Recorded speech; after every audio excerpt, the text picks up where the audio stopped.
Welcome to One Sharp Sword, cutting through to what matters most.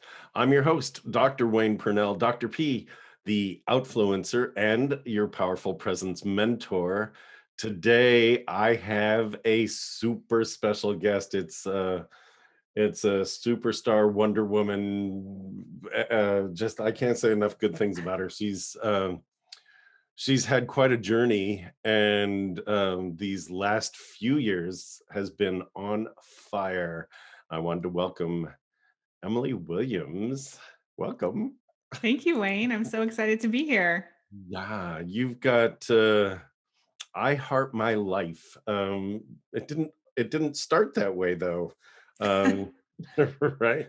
Talk about I have you here because I love your journey. I love what you've done. I love what you're creating for just empowering entrepreneurs to really take hold of their lives.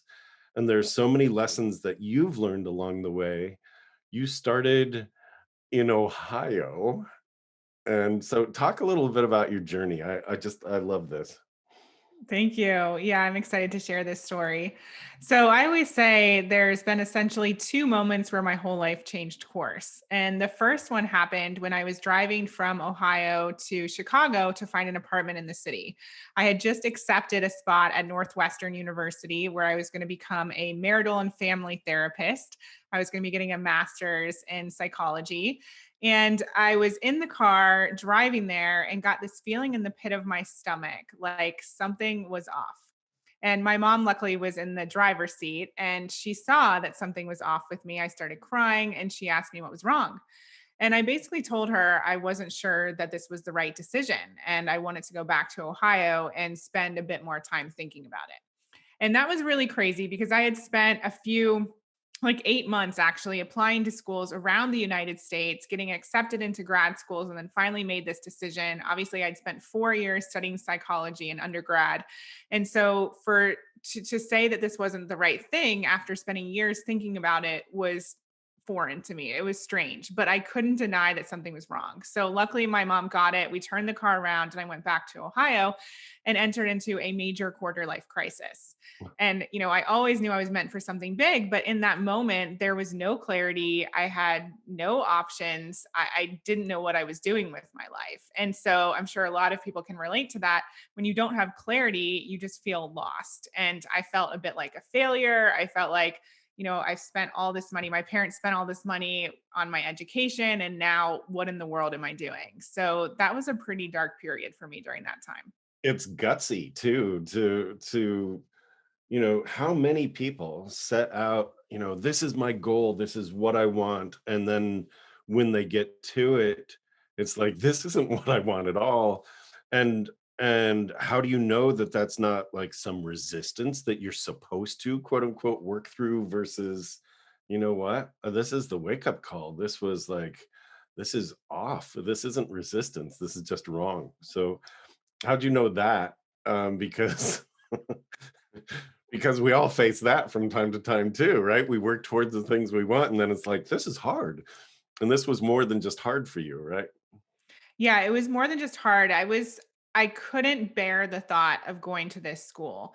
And it was like there was so much emotion there. It wasn't just fear. I had felt fear before. I had felt, cold feet and getting nervous about something, but this was different and I just knew that I couldn't do it. And I'm an achiever just like you. I've pushed myself to go to the next level, but like I said, this was different. And so I just had to lean in and trust that. I'm not saying it was easy, but I just there was no other option. I just couldn't do this. And so basically, I decided I was going to try and get a job to pass the time until I had more clarity. So for a while, I worked in a hospital. I even thought that I was going to become a doctor at one point. I re enrolled in school and then took some chemistry classes and hated every second of it. And so every step of the way, I was just paying attention to my feelings and what was coming up for me and my desires. And during that time, after working at the hospital, I even got a job at Starbucks and was doing a bunch of random things.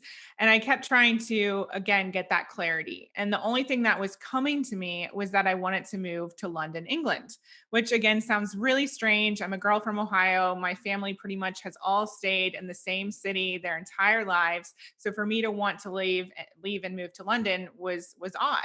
But I had been there previously and I really loved it. I again had this feeling like I was meant to be there. So the opposite of Chicago. And so I just started to pay attention to that. So I always call this like following the breadcrumbs. And for me, the breadcrumbs were my feelings and what was calling me, what was exciting me, what felt like the right next step. And so that was in August 2010 that I packed my bags, moved to London on a complete whim.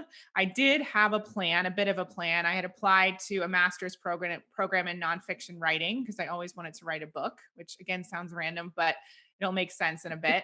And so I got a student visa, moved to England, and started the next chapter of my life there.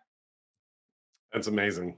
That's amazing, right? So how many of us have the breadcrumbs and feel like, well, I can't really pay attention to my feelings. There's this life of supposed to, right? There's all the other voices that we listen to. There's the I've worked hard, I've come this far.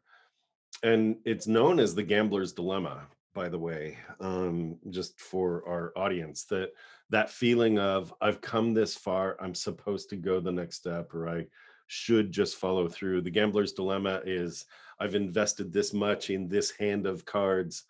I should put in a little bit more and put in a little bit more, not realizing that actually folding gives you a whole new deal, right? And that's what you did. You're like, you know what? It's not right. And you followed your emotions, which is so unusual, which is why you're on the path you're on, because you took the unusual route.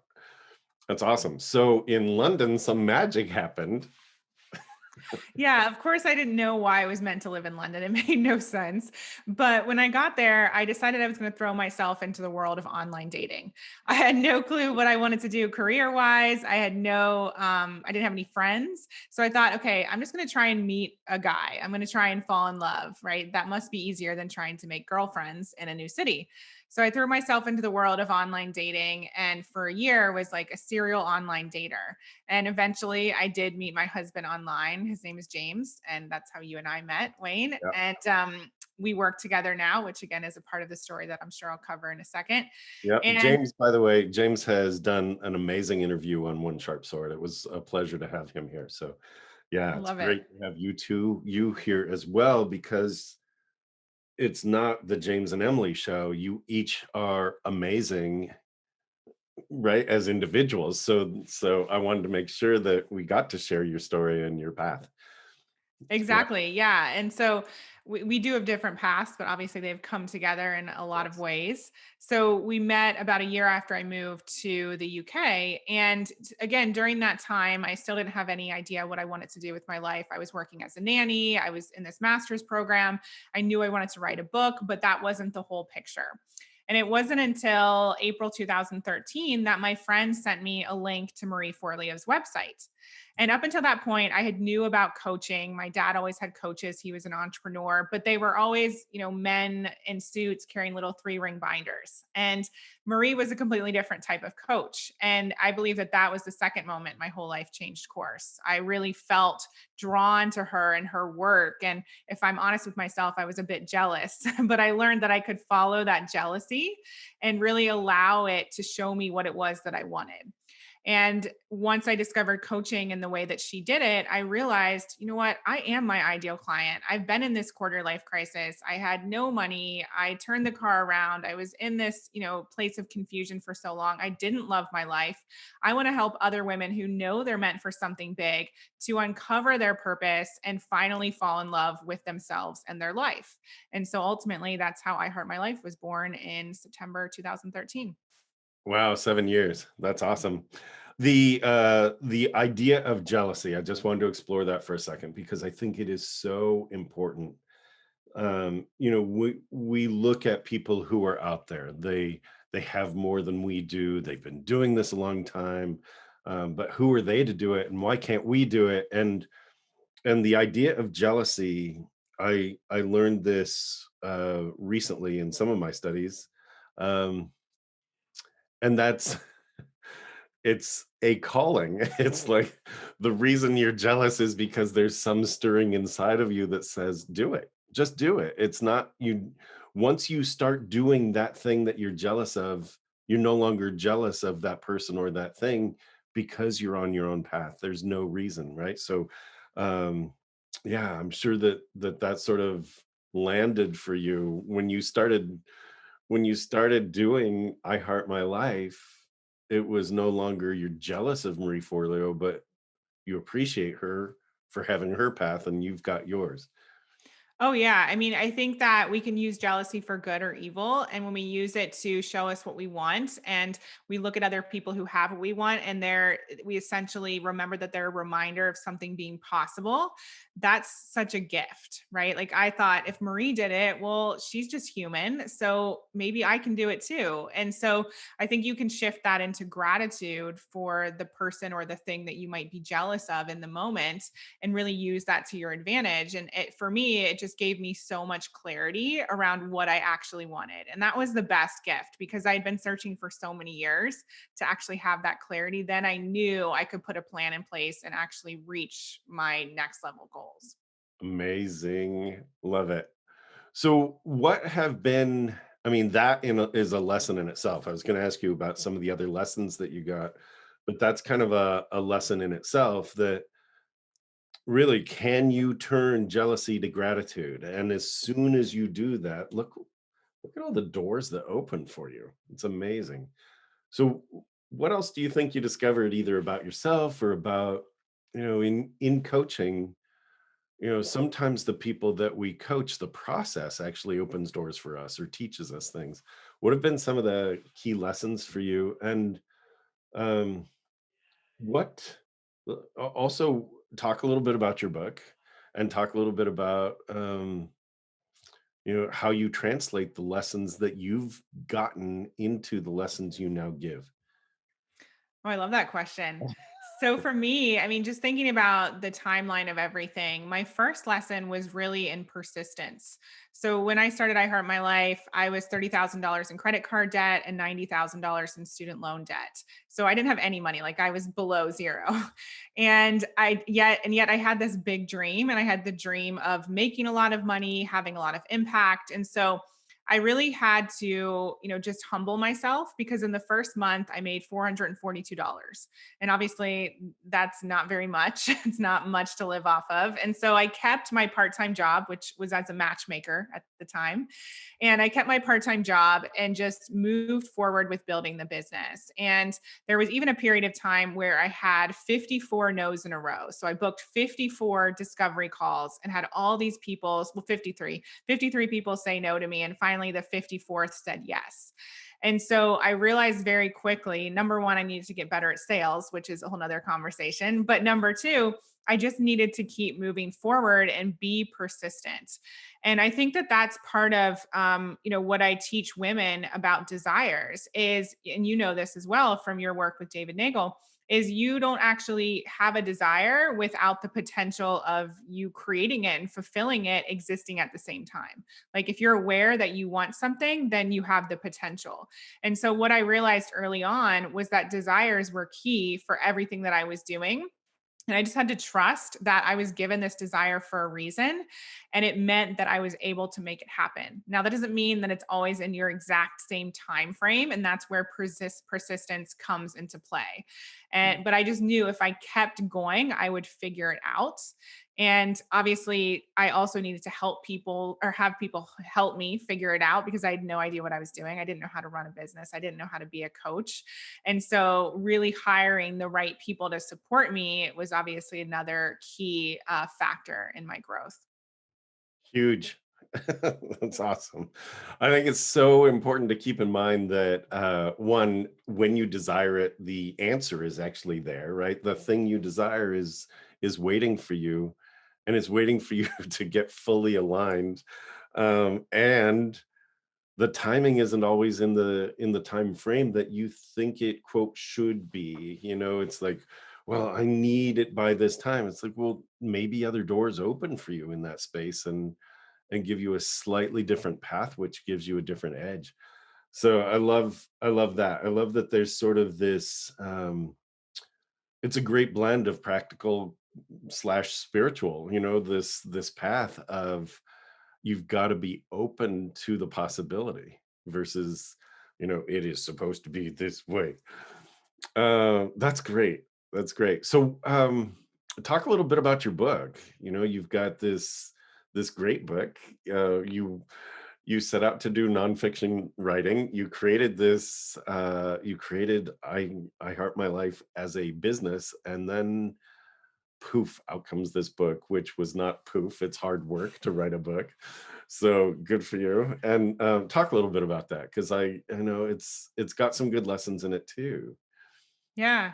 So, yeah, I always knew I wanted to write something. And as I Heart My Life grew, I had a lot of challenges, some of which I just described. We had a lot of wins, a lot of lessons. I have a lot of client stories. And so I knew that I wanted to provide other women with a roadmap essentially to reaching their goals. And so what I did was I basically took my journey of me moving to London. The whole book starts with this really depressing letter I wrote to myself on my 25th birthday about nothing going right in my life. And obviously I desired the complete opposite. And then it goes into, every step that I took, which was uncovering my purpose, getting clear around my desires, starting to transform my mindset, which included money mindset, which is a big part of my work as well. And then obviously clear action steps that I took to get those results as I built a business. We also uncover challenges. There's a lot of things that have happened that haven't gone right that have been amazing lessons that I learned. So basically, it's just a roadmap to creating a life and a business better than your dreams. And Yeah. it's really real. It's really raw. It's really vulnerable. But it also gives people those tangible action steps. And I think that that's what's really special about my work is although we do a lot of mindset work and there is some spiritual stuff to it, there's also a lot of practicality and a lot of strategy involved that we talk about. And so it's like people always say that I'm able to make money mindset really tangible for them. Sometimes it can be a bit woo woo and people don't understand how to apply it practically speaking, but this book really marries both really well. Yes. Yes, it does. Thank you. Yeah, it's true. And you've got some assessments. It's really important to know where you are so that you can really plan where you want to go. I see it sort of as a GPS. That life in general is like a GPS, and you have to have a starting point. Your GPS has to know where you are, and you have to have in mind where you want to go. And the key also then is that you have to take some action in order for the GPS to start to guide you, right? So that's part of it. The assessments that you have are they're financial. They are you ask about social media presence. You ask about your financial status. You ask about dreams as well. Is there an action step or two that you want to share with the audience at this point? Like if someone was saying, "Gosh, Emily, I have big dreams, but I don't even know where to start." Where would you Yeah. where would you say to start?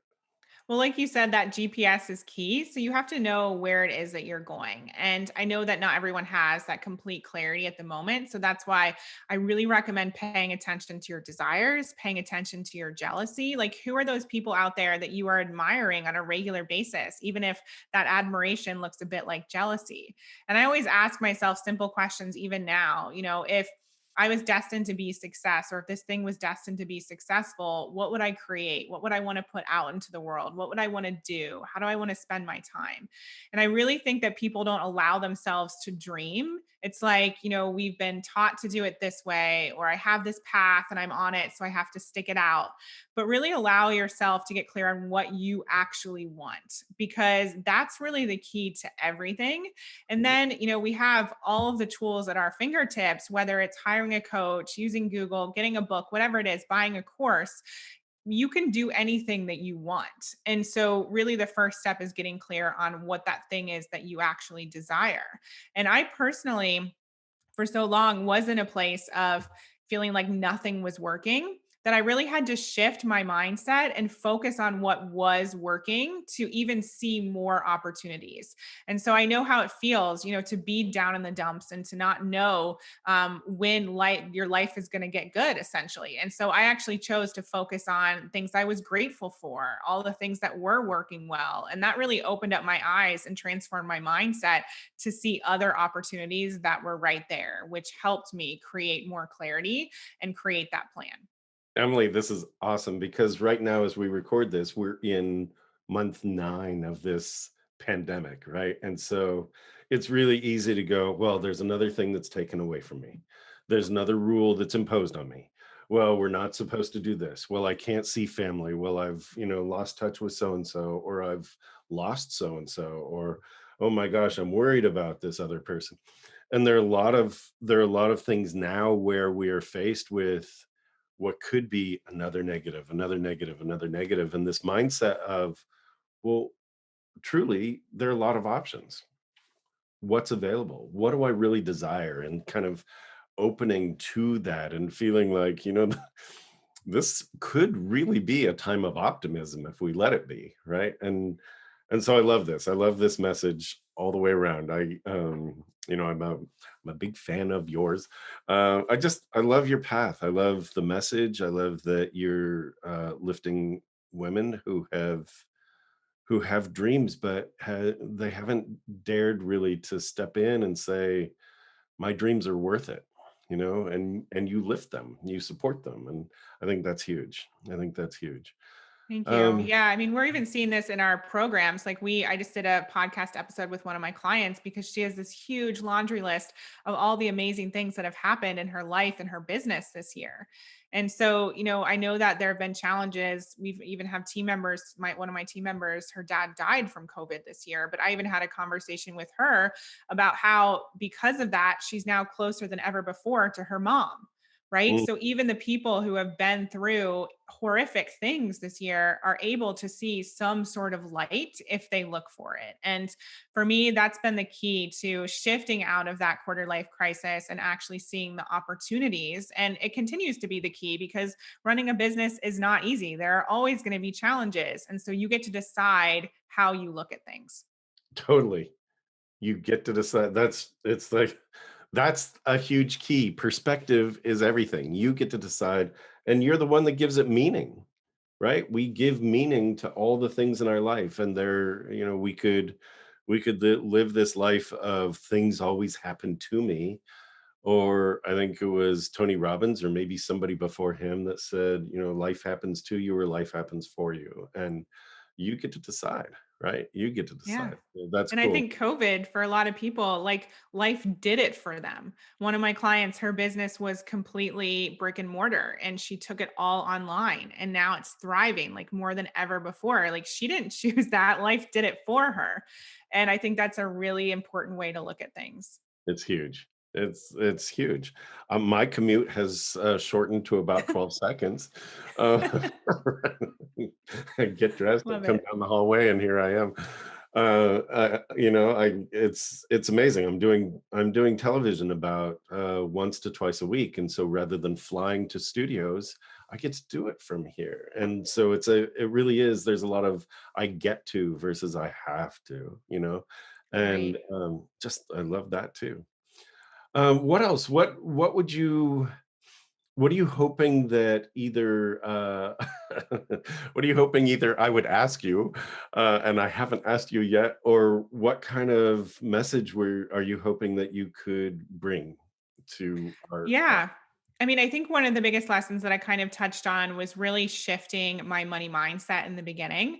And I think, in particular, when it comes to sales, a lot of people really, there's just a lot of work to be done in that area. And I think when you start a business, you aren't necessarily, taught how to sell. You're not taught how to have conversations about money. You're not taught how to overcome objections when people tell you they don't want to work with you. So, like I said, as a part of my story, a big part of my story was learning how to transform my own money mindset and getting comfortable actually talking about money.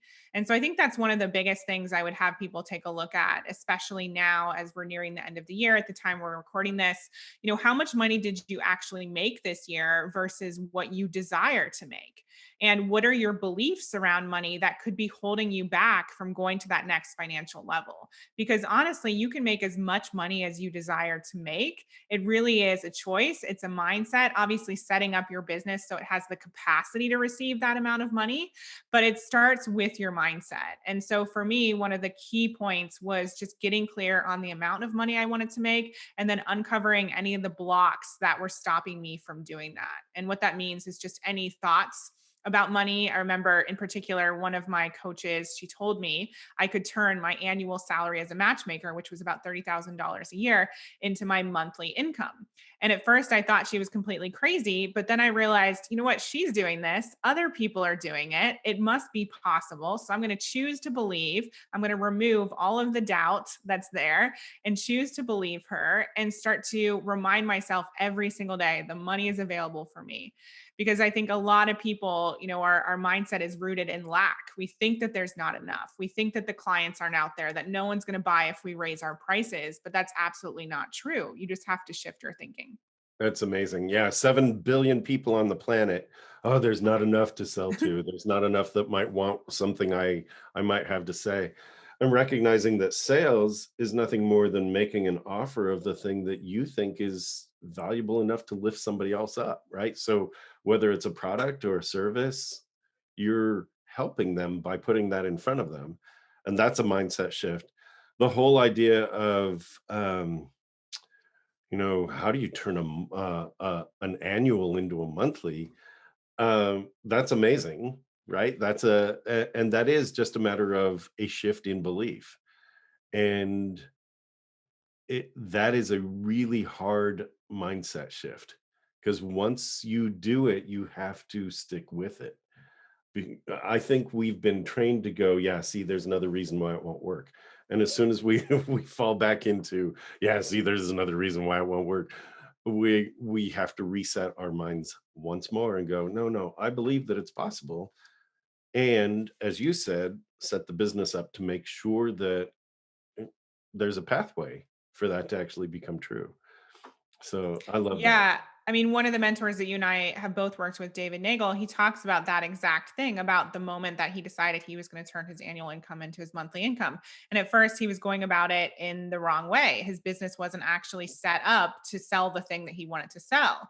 So I love that. And I always think to myself, what is the fastest, easiest, and most joyful way to making this money? What is fast for my company right now? What do we already have in place? What feels good and what is going to be easiest, because you want to bring that energy into your process. And in the beginning for me, I focused on one-on-one work. I didn't have a team, I didn't have a group program, I didn't have any courses. And so that was really how I built my business, and I went from $442 to seven figures in my first 18 months. And was it like poof? No, it sounds like it was, but I was working a ton and I was working on my mindset in addition to the creation of the offerings, in addition to the marketing and the sales. So it's really that fusion of mindset plus the strategy based on where you're at in the moment. And then of course you add in new things and you have different streams of income. But I think a lot of people make it harder than it needs to be. And you just need to focus on where you're at in the moment and then grow from there. So let's talk about mindset for a second because a lot of people are like, well, if I just think about it, shouldn't it just happen?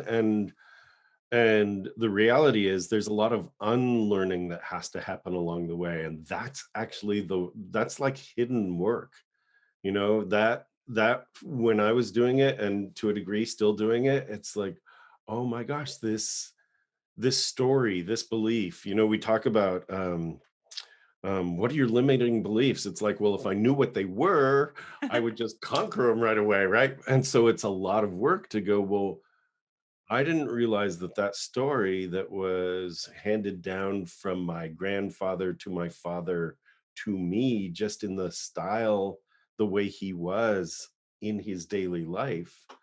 that that actually affected me, that that actually affected the way that I related with money, with people, with my business, and all of that is like, wow, there's an undoing in order to it's like tilling the soil. It's like that crust has to be broken up so that new things can be planted. And I mean, for me, that was my reality. I was looking at my grandparents down to my parents, down to me, um, and there's a lot of history that makes sense for them, but not for me to live my life the way I desire. And there's that, that word again. How about you? What do you find that you needed to undo? Is there something that was, like, darn it, this was the hardest work for me? Yeah, I think for me, just talking about money. So when people were on sales calls with me and they told me they wanted to work with me, and then in the next breath they said, "Oh, but I don't have the money." At first, which made me go into that place of 53 no's, I was like, "Okay, no problem, bye," and that was it. And so I had to get really comfortable having conversations about money and moving past this fear of being too pushy or being too salesy, because although my parents always had money growing up, we didn't really talk about it. It wasn't part of the conversation, and that says something in itself, right? If your family isn't actually talking about money, then Right. there's a stereotype or a stigma associated with that. So I had to get really good at reminding myself on a regular basis that it was actually my duty to have these financial conversations with these women, because getting them into my program was the only way I was going to be able to really help them. And so we changed the conversation from salesy and pushy to being of service to them. And so I realized having the open conversation, asking them about where they could find the money to fund their dreams, being willing to help them move past their own money blocks right there on the call, I realized that was part of my job. And so I could no longer hide behind my fear of being too salesy or pushy. I had to be of service to the people who needed me, because they didn't need another person to say, "Oh, yeah, you don't have the money. Don't worry, do it next time." They needed someone to take a stand for their dreams. It's interesting. It's almost like you were taught to be polite, right? It's not Yep. polite to talk about money. It's sort of, if somebody fell and broke their arm and a bone was sticking through, right? It's like that's called a compound fracture. That needs immediate attention. But you wouldn't say, "Oh, excuse me, it looks like well, you'll let me know if you're hurt or need to go to the hospital or something." You'd go, "Oh my gosh, I can see you need this. Let's go." Right? And it I love stops that being about example. right? It stops Yeah. being about polite. It's like, I've got something that I know will help you. Let's go. Yes. And right? So that's a huge breakthrough. That's great, Yeah. And I think just removing any of the thoughts about what was possible for me, because when I started, I really just wanted to hit six figures. That was all I thought about. And then, I surpassed that within 6 months. And so, really, just having people around me who showed me what was possible and showed me that there's an unlimited amount of money to be made if you open your eyes to it. And I think, one of the exercises everyone can try is really think about your next level goal. So maybe that's coming up in 2021. What is that financial goal for you? Mhm. And, for a lot of people, it feels exciting. They can't wait to achieve that. Then what I tell people is 5 times that goal. And then when that number flashes in your mind, you'll very quickly see any limiting beliefs, any doubts, any fears that are still there for you. Because I have a lot of people who tell me, "Oh, I don't have any money blocks." But that's because they're playing it safe and they're not actually dreaming big. And so we want to amplify what those goals are to identify any of the stuff that's stopping us from getting there. That's fabulous. That's the right? It's like, well, what do you think you want to accomplish? All right, 5x it, 5 times it or 10 times it, and then watch when you hold your breath around that. Right. Because a lot of people think, even this was me, what are people going to think if I make that amount of money? Is it okay to make more money than my parents? Like, all of this stuff starts coming up, and all of that is going to stop you and cause you to self sabotage or hold yourself back unless you address it. I love this for this particular episode for a very particular reason. I don't know how many times you've used or in our conversation the word money has come up, but I know it's more than any other conversation I've ever had, right? It's like because money, because money. And it's just sort of like because flowers, because, like it could be anything. And because fruit, it's like, right? It's like it Yeah, should be just part of a daily conversation. It should be part of of normal. It could be anything, and yet when people say, "Well, money," it's sort of like everything tenses, and it doesn't have to, right? It's like, what's totally. your My what's your dad claims that money was the first word I ever said, there you go. which I Yeah. love to believe is true. But yeah, even just thinking about what comes up in your body when you think of the word money or when you say it out loud. And for a lot of people, it's scarcity, it's there's not enough, money doesn't grow on trees, there's shame. I don't want to be too greedy. I grew up in the Catholic Church. There's a lot of shame associated with wealth, right? Except they expect you to donate to the little basket every single week, right? But you're not supposed to have a lot of money. It's very there's a lot of mixed messages. Yeah. Yeah, and we're all it doesn't matter how you grew up, usually it's, or what religion, it's there, Yep. the mixed messages are there. Um, What were some of the ones you had to overcome? well, here my dad taught me something that his dad taught him, and that is rich or poor, it's good to have money. And it's like, that's funny, right? Rich or poor, it's good to have money. But that's pretty much where the lesson stopped in so many ways. Like, so So what does that even it? mean? How do you get it? How do you nurture it? How do you care for it? How do you grow it? So yeah, so some of the other stories, some of the other things are that there's almost enough.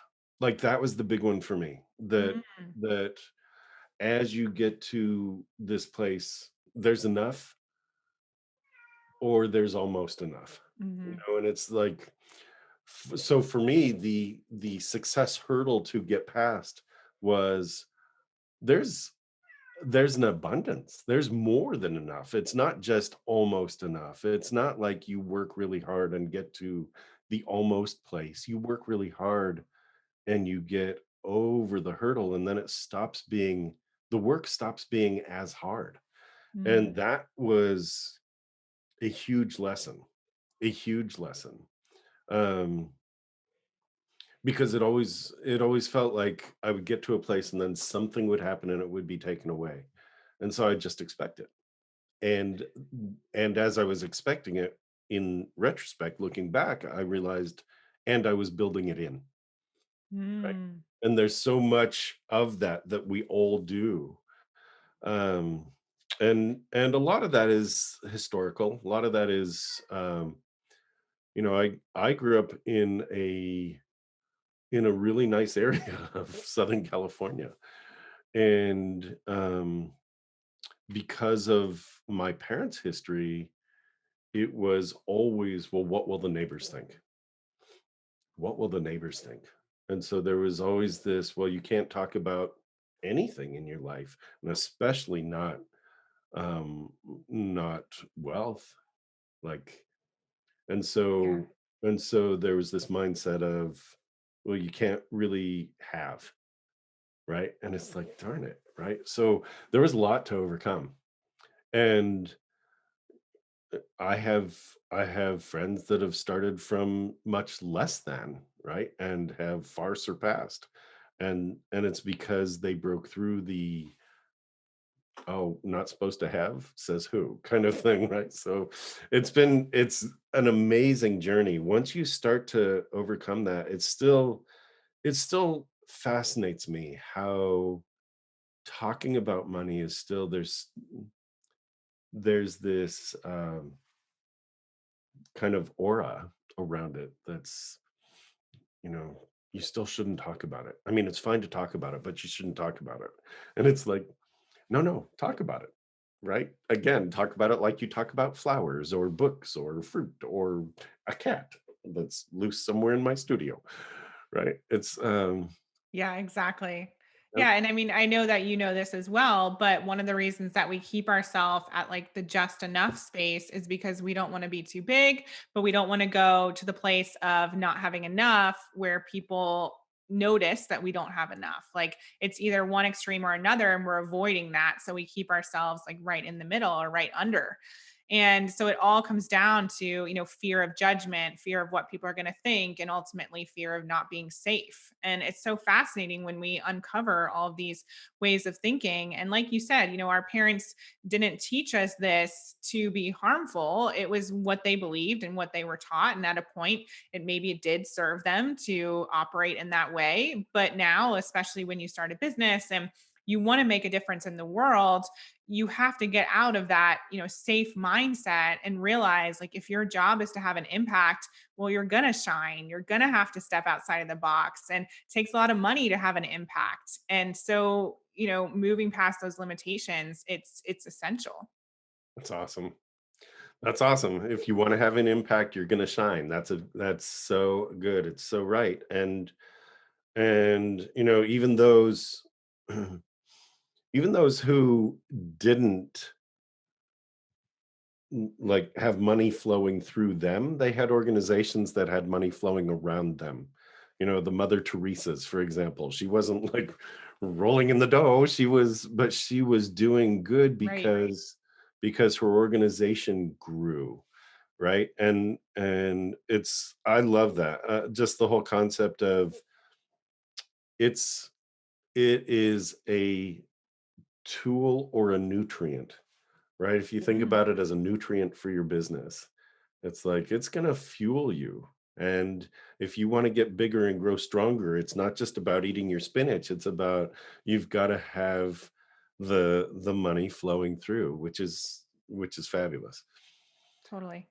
Love Awesome. it. So cool. What if people wanted to know more about you, about I Heart My Life, about the work you do? Yeah, Where do they find you? the best place to find me is on iHeartMyLife.com. We're also on Instagram. I have two accounts there. One is iHeartMyLife and one is I am Emily Williams. So we'd love for you to follow us there. We're always doing webinars and trainings. We have lots of freebies. We have incredible programs for new and aspiring coaches who want to grow their own online business. So definitely check us out. Awesome. iHeartMyLife.com. That's great. Any other words, or we're good at this point? Yeah, I mean, I just think the message here is to trust your desires. I believe that our desires are dropped in just like any other part of us, just like our DNA. They're a part of us for a reason. So really trust that and remember the sky is the limit. Anything is possible for you and, your vision and your life. So good. So good. Emily Williams, my guest today. Thank you for being here. Thank Really you, good. Wayne. And I'm grateful for your friendship. And you have the most amazing energy. So anytime I get a chance to speak to you, it's always a bright part of my day. Uh, Thank you. It's that is mutual. Thank you, Emily. All right. This is One Sharp Sword Cutting Through to What Matters Most. My guest has been Emily Williams, iHeartMyLife.com. And I am Dr. P, the Outfluencer and your Powerful Presence mentor. Thank you for being here.